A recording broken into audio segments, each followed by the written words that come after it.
Turns out most retirees don't even tap their nest eggs before RMDs. And this is from research that JP Morgan conducted, and it was just posted on CNBC. My man, why can't this thing ever? All right, my man James has sent this to me, and this is Dateline right here, August 25th, 2021. All right, so we had a bad attack in Kabul because Sniffy Joe is a maroon.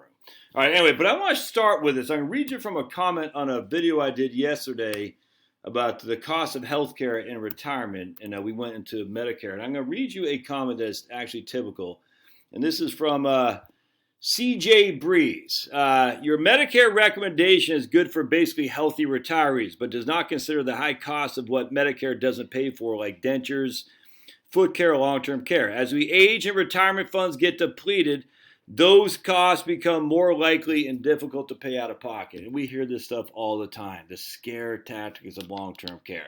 And I said, well, you better not retire then, because I'm sick of this. I'm sick of it. They're sick of it. They don't have the data on their side. They only have scare tactics.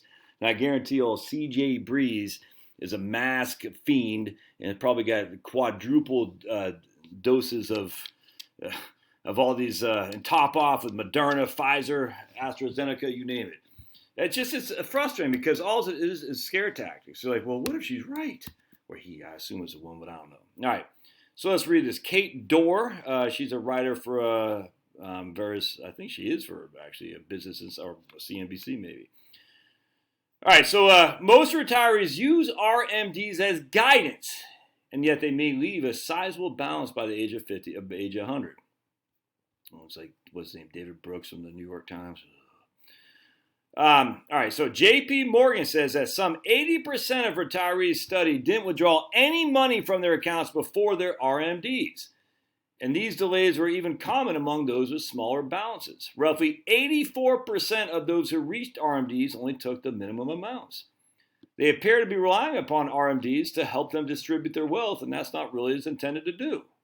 Okay, well, what's it intended to do? Make you pay the taxes. That's what it is. Of course, the Secure Act has increased the RMD age to 72, and it looks like there's a House and Senate pair of bills that are bumping it to age 75 by 2032, which is stupid, but whatever. All right. The report also confirmed a connection between retirement income and spending, i.e., you spend to the level of your secure income. An uptick in consumption as retirees receive their first Social Security check. All right, so you get the money that's secure, you start to spend it. Steady income through a pension or annuity, we're willing to shell out more during their golden years. If you're relying solely on the markets and your investments, you're going to spend less. That's just factual. There's evidence of all over the place that. Which is why annuitizing some of your portfolio can make sense. These findings align with other research showing how retirees with guaranteed streams of income, such as Social Security or pensions, may be more willing to spend after they leave the workforce. All right. Those with less guaranteed income may be hesitant to touch their nest eggs because they worried about unexpected costs, like old CJ here, such as high health care or assisted living costs. However, retirees' fear of spending may diminish their quality of life. They're so concerned about longevity risks, they're willing to sacrifice their current lifestyle. Without a clear spend-down strategy, the research shows that retirees may look to RMDs for guidance. However, this tactic may not align with account holders' typical spending behaviors. For example, some retirees may prefer to spend more savings early and less as they get older. Not just prefer, but that's what they're going to do. But following RMDs may leave them a sizable balance by the time they hit 100. I do think we have many good savers that turn out to be bad spenders. Not bad because they spend too much, but because they spend too little.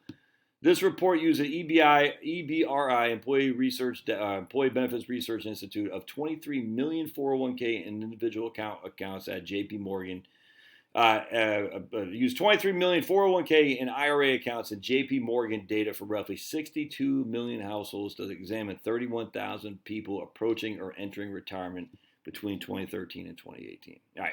So that's look, man, you can argue this all day long, but the data is such overwhelming that to continue to do this is, you just want to live in fear. I don't understand it. You got to do you. I refuse to do that. It's nuts. Of course, the best thing you can do is, instead of living in fear, is maybe go take a walk. All right.